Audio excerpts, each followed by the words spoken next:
राजनीति में आने का फ़ैसला मैंने यूँ लिया है कि जो गाँव में ज़्यादातर औरतें हैं वो पढ़ी लिखी नहीं होती है और उन पे काम का भी प्रेशर वगैरह ज़्यादा होता है। जैसे गवर्नमेंट की नई-नई योजनाएँ आती रहती है और ज़्यादातर तो हाँ, तो उन तक नहीं पहुँच पाती है। तब उनको बताऊँगी, प्रेरित करूँगी, घर-घर जाके उनको बताऊँगी कि कौन-कौन सी योजना उनके हित में है, कि उनका काम सिर्फ़ ये चूल्हा-चौका यही नहीं है। शिक्षा के बिना तो मतलब कोई फ्यूचर ही नहीं है। तो मैं यही बताऊँगी कि मतलब मेरा भी पहला तो एम यही था कि शिक्षा लेनी है। आज मैं मतलब ग्रेजुएट हूँ तो ही तभी मेरी फैमिली ने मतलब ये डिसीज़न लिया है कि मैं लोगों का काम करता हूँ। जो भी काम मेरे पास लोग आते हैं, मैं चाहे आधी रात को उनके साथ जाके जैसा भी रणनीति मेरे पास है, मैं पहले से ही मैं काम कर रहा हूँ लोगों का। इस मजदूरी के तहत पंचायत समिति से टेंडर होता है, उसमें लगा के मैंने सर्वे मैंने खुद करवाया, टोटल ढाणी सर्वे करवाया।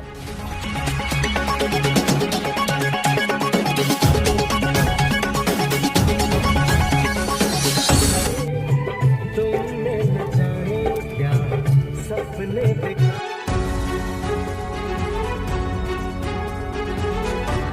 नमस्कार। इस वक्त मैं ग्राम पंचायत केरिया के पंचायत समिति शीतलवाना, जो यहाँ एक निर्दलीय उम्मीदवार हैं मीना कुमारी, तो उनके पापा से हम बात करेंगे कि आखिर निर्दलीय उम्मीदवार ने मतलब कोई पार्टी ज्वाइन नहीं की, निर्दलीय उम्मीदवार लड़ने की क्या वजह रही थी आपकी? नमस्कार जी। मेरा निर्दलीय मेरी बच्ची का पर्चा भरने का मकसद यही रहा कि हमारे पिताजी, हमारे बाप दादा जब देश आज़ादी हुआ उस समय से लेके लगभग 50 साल कांग्रेस के साथ में रहे। उनके साथ में हमने जी तोड़ मेहनत की, लेकिन हमारे को कोई आगे आने नहीं दिया। फिर उन्होंने हमारे को धक्का मारा तो हमने कम से कम 20-25 साल बीजेपी में भी निकाले। तो उन लोगों ने भी ऐन वक्त पे टिकट देने की जगह हमारे को कोई तवज्जो नहीं दी। और वैसे भी इस हिसाब से देखता हूँ कि मैं भी पढ़ा लिखा हूँ और बाबा साहब को मैंने पढ़ा है, तो ये दोनों पार्टी हो या इसके अलावा भी कोई पार्टी हो, उसमें समाज के लोगों का किसी भी वर्ग का कोई काम तो होता नहीं है।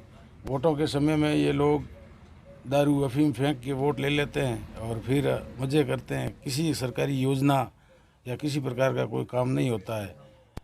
इन सब बातों को मद्देनज़र रखते हुए मैंने मेरे बच्ची का निर्दलीय पर्चा भरा है और मुझे आत्मविश्वास है कि लोगों का मुझे फुल सपोर्ट मिलेगा और मुझे जिताएंगे। जो मेरे से होगा मैं पब्लिक का काम करूंगा, घर घर जाके उनको। चलिए ठीक है, हमें मुद्दे की बात करते हैं। जैसे ग्राम सभा में कई विकास होते हैं, तो लेकिन आप हमें बताइए इस ग्राम सभा में कितने वसीयत थे, मतलब किन किन क्षेत्रों से ग्राम सभा बनी केरिया के अलावा? इस ग्राम सभा में हमारे केरिया और रणोदर दो पंचायतें हैं। केरिया में करीबन 3 गांव है। सोंटा कुई है, मदानिया की ढाणी है और प्रॉपर केरिया है। और रणोदर के अंदर रणोदर है प्रॉपर, चारनी में है, गिरदोरा है। ऐसे करीबन छोटे मोटे ढाणी वाणी देख के 6-7 गाँवों से ये 2 पंचायतें बनी हैं। इस 2 पंचायतों का करीबन 11,000-12,000 यहाँ का माहौल कैसा है देखा जाए तो? माहौल यहाँ पे सब किसान वर्ग है, किसान वर्ग ज़्यादा है और कहीं कर्मचारी भी है, लेकिन इतने ज़्यादा नहीं हैं। और कर्मचारी लोग इन सरकारों से डरते कोई किसानों का या गरीबों का काम कर नहीं सकते। हम आपके एक एरिया की ही बात करते हैं, वहाँ पर पिछली सरकारों ने डेलीगेट चुनाव हुए, उनमें से मतलब कितना मतलब फ़ायदा मिला है गांव को? गांव का विकास हुआ है आपको लग रहा है? कोई विकास नहीं हुआ। पानी, सड़कें कुछ नहीं हुआ। न तो पीने के लिए पानी कोई मीठा है गांव में, कम से कम स्नान करने के लिए भी टाइम पे वो खारा पानी भी वाटर वर्क्स का नहीं आता है।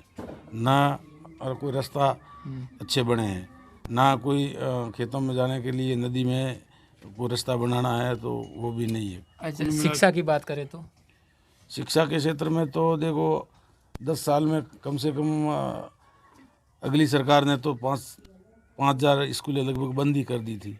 अच्छा, स्कूलें खोलने की बजाय मर्ज कर दी स्कूलों को। तो उससे जो ढाणियों के बच्चे हैं, गरीब बच्चे हैं, वो दूर कहाँ पढ़ने जाएंगे, छोटे बच्चे। तो हमारे को इस क्षेत्र में सबसे ज़्यादा ज़रूरत शिक्षा की है, चिकित्सा की है, और किसानों के हित के लिए किसानों को ऋण मिले, अच्छी खाद मिले, बीज मिले, ऐसी जो योजना सरकार लाए उसकी ज़रूरत है। लेकिन ऐसा तो कुछ हो नहीं रहा है, कोई सरकार ऐसा नहीं कर रही है। हेल्थ की बात करें तो यहाँ पर कितने स्वास्थ्य केंद्र बने हुए हैं आपके गांव में? हेल्थ की बात, ये दोनों ग्राम पंचायतों में, इतने गाँवों में, मेरे गांव में एक स्वास्थ्य केंद्र बना हुआ है। तो वो मेरे गांव के ही कोई भामाशा था, तो उसने उनके बाप का, माँ का नाम रोशन करने के लिए उसने बनाया है। और सरकार की तरफ से तो एक आयुर्वेदिक औषधालय है, तो उसमें न तो कोई डॉक्टर है, एक काफ़ी 20 साल से तो एक चपरासी उसमें सेवा दे रहा था, वो बाहर का है, यूपी साइड का है, और वो उसने ही यहाँ आसरा बना लिया और प्राइवेट काम करता है। ऐसे लोग हैं। सरकारी आवास में अब सर उसमें रहता तो नहीं है, दूसरी जगह रहता है, लेकिन काम वही करता काम है। कर रहे हैं, मतलब सरकारी योजना के तहत वो स्वास्थ्य केंद्र में कोई नहीं, सरकारी आदमी नहीं है, कोई नहीं, आयुर्वेदिक के अंदर कोई नहीं है। ग्राम सभा भवन तो बने हुए, ग्राम सभा भवन बने हुए हैं, और अभी बने हुए कि मरम्मत के नाम पे सरपंच वगैरह ग्राम सेवक है। तो यहाँ जो ग्राम सेवक है वो 20 साल से टिका हुआ है। 20 साल से 20 साल से उनकी हमने हजारों शिकायतें की, कई बार उसको मंत्रियों को भी कहा, मैं खुद जयपुर जाके भी हमने ट्राई कर ली, लेकिन मैं तो कोई ऐसा जनप्रतिनिधि उस समय था नहीं कि मेरी लेटर पेड पे लिख के दूं। तो वो जबरन यहाँ पे टिका हुआ है, न तो किसी का काम करता है, लोगों से रिश्वत लेता है। अगर लोग कह दें कि भाई इसको हटाओ, लोग अगर कह दें कि हाँ हमारे से रिश्वत ली है, तो कितने उनका काम स्कूल नहीं हैं होता है। आपके ग्राम सभा में? कितनी स्कूल हैं, कितनी बनी हुई है? आप केरिया की बात करें तो एरिया के अंदर तो सेकेंडरी स्कूल है और एक प्राइवेट स्कूल बना रखी है। एक स्कूल सुंटाकुई में है मिडिल तक, अच्छा, और रणोदर में भी है। स्कूलें तो 3 बनी है। एक हमारे यहाँ हमारे मोहल्ले में एक स्कूल है। जैसा मैं अभी गांधव से केरिया तक आया, मतलब 20 वाला जो सड़क है वो बिल्कुल टूटा फूटा हुआ, तो इनका भी विकास कैसे होगा? ये कब गांधव बनी से केरिया तक रोड बिल्कुल टूटा हुआ है। हुआ है। हमने कई बार प्रशासन को बताया, लेकिन कोई उनकी नहीं सुन रहा है। उधर ये गांधव से सांचौर तक भी पूरा हाईवे ही टूटा हुआ है। अगर सांचौर जाना है तो 20 मिनट का, 20-25 मिनट का रास्ता है, और वहाँ सांचौर जाने के लिए 1.5-2 घंटा लगता है। विकास नाम का कोई नहीं मुद्दा यहाँ पे नहीं हो रहा। नहीं हो रहा। जैसे कि बात करें, हमारे सबसे मुद्दे तो महत्वपूर्ण शिक्षा, स्वास्थ्य और रोजगार। हाँ, वो यहाँ रोजगार नहीं की तो कमी नहीं है, या फिर वो चल रहा है नरेगा कार्य। नरेगा भी कागजों में चल रहा है, जिसकी मन मर्जी ग्राम सेवक की जो कागजों में नरेगा चलाता है, जो उसके हितैषी है, 100-150 लोग ऐसे होंगे, तो आधे पैसे उनको देता है, आधे वो ले लेता है। अच्छा, फर्जी चला उससे रहे सब। फर्जी, लेकिन पब्लिक को कोई फायदा नहीं है। मेरे गांव के श्रीमान मंत्री जी भी है, सुखराम जी, मेरे गांव के हैं, अभी फिलहाल सरकार में मंत्री के पद पे हैं, लेकिन वो भी हमारे इस क्षेत्र में कोई विकास के नाम पे उन्होंने काम नहीं किया। कोई काम नहीं किया, न तो बिजली के बारे में किया, न स्वास्थ्य के बारे में कि किया। बिजली यहाँ पे नहीं है। बिजली है, लेकिन हमारे गांव में, हमारा गांव इतना बड़ा गांव है, तो यहाँ आबादी ज़मीन पड़ी है। हमारे गांव में भी वो बिजली का क्या होता है, उसको कहते हैं ना, जीएसएस होना चाहिए, तो वो जीएसएस नहीं है। अब तो हमारे गांव का मंत्री जी है, फिर भी जीएसएस नहीं है, तो फिर कौन बनाएगा? मतलब सरकारी योजना आती है, लेकिन यहाँ यूज नहीं होती। नहीं, उनका यूज सही नहीं, उपयोग नहीं यूज होता है। करना ही नहीं चाह रहे हैं। लोगों को भोदू बनाना चाहते हैं कि ताकि समय पे अपने को वोट मिल जाए। जागरूक करना नहीं चाहते। एक आदर्श ग्राम पंचायत होती है, वहाँ पर प्लेग्राउंड भी होता है, पार्क भी होते हैं, बाहर सार्वजनिक टॉयलेट भी होता है, सब कुछ सुविधा मिलती है। ऐसा लेकिन यहाँ पर कुछ दिखने को नहीं, मिलती है। ऐसा यहाँ पे कुछ नहीं है। जो भी स्कूल का ग्राउंड है काफ़ी बड़ा है। और पर्यावरण की बात करें तो पर्यावरण के नाम पे यहाँ पे कोई आके नहीं कहता है कि वृक्ष रोपो या वृक्षारोपण करो। और गांव में पूरा बबूल से भरा हुआ है। ये बबूल से भरा हुआ है।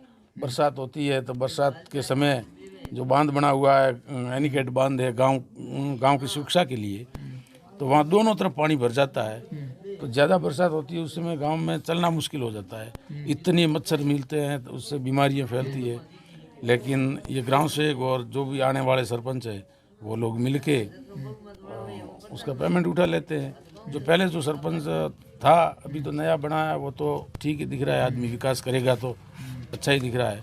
लेकिन उनसे पहले जो थे उन लोगों ने तो न तो कोई पानी निकासी का काम किया है और ना कोई दवाइयों का काम किया है, ना मच्छरों को मारने के लिए जो आता है। ये हमने बात की है, कमियां निकाली है।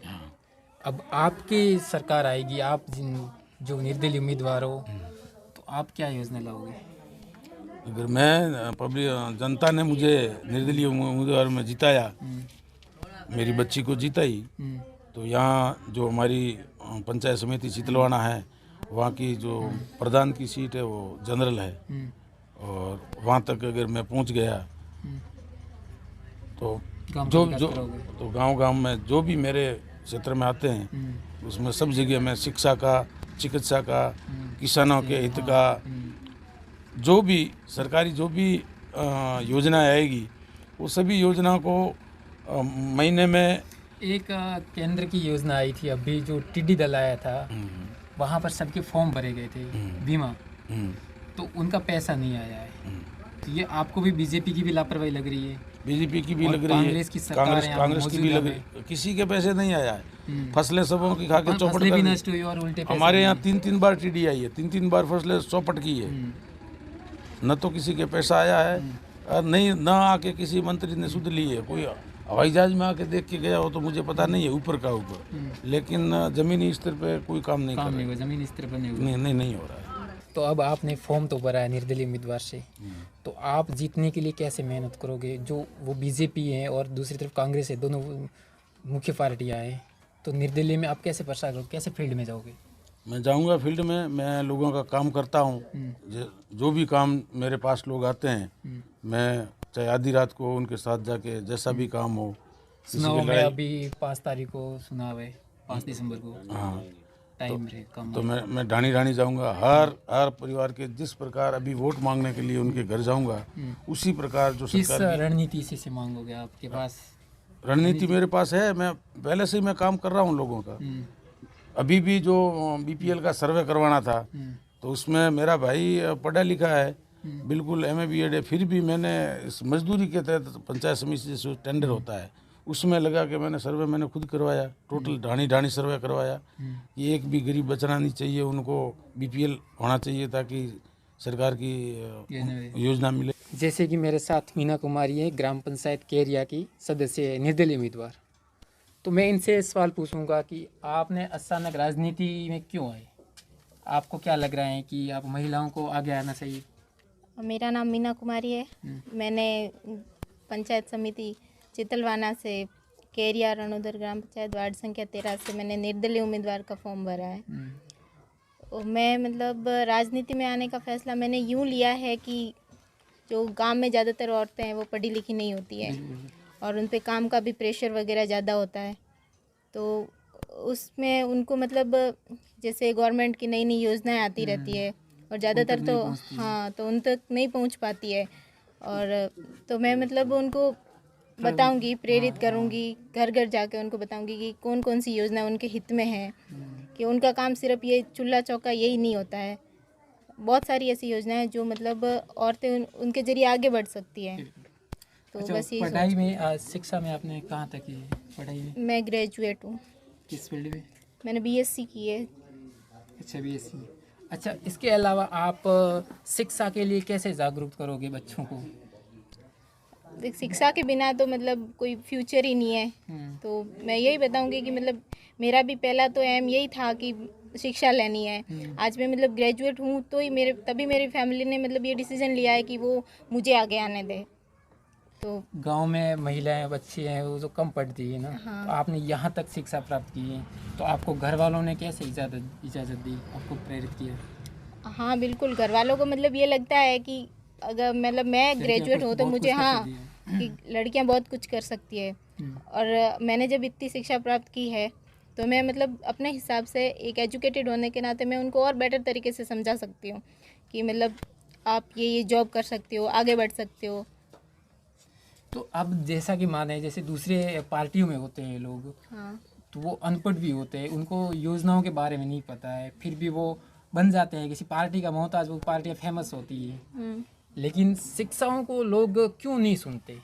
इनकी क्या वजह? क्या उनके अंदर अंधभक्ति है ऐसी इसलिए वो शिक्षित ना चुनकर किसी वृद्ध इंसान को या किसी जो गुलाम होता है लोग उन्हीं को क्यों प्रमोट करते हैं, शिक्षा वालों को क्यों नहीं? इसमें क्या आपकी राय है? जी, तो यही तो मतलब शिक्षा न होना ही तो इसका कारण है कि लोग मतलब शिक्षित नहीं है, अनपढ़ है, इसलिए वो अपना नेता भी अनपढ़ को चुन रहे हैं। जब उनमें जागरूकता होगी वो जागरूक हो जाएंगे कि मतलब शिक्षा का क्या महत्व है। एक शिक्षित इंसान मतलब आपको सारी चीज़ों से आगे बढ़ा सकता है, आपका फ्यूचर सुधार सकता है। ये चीज़ें जब उनको पता होगी तो ही तो वो मतलब एक शिक्षित उम्मीदवार को आगे लाएंगे। काफ़ी आपसे सीख के लड़कियां भी आगे आ सकती हैं, नेक्स्ट उम्मीदवार भी बन सकती हैं। तो मतलब एक शिक्षित से शिक्षित बन सकता है, अशिक्षित से कभी शिक्षित नहीं। तो ये हमारे साथ थी मीना कुमारी, वार्ड संख्या 13 से, ग्राम पंचायत केरिया से निर्दलीय उम्मीदवार। तो 5 तारीख को चुनाव है। तो शुक्रिया, देखते रहिए न्यूज़ 22 लाइव। मैं प्रवीण बोध।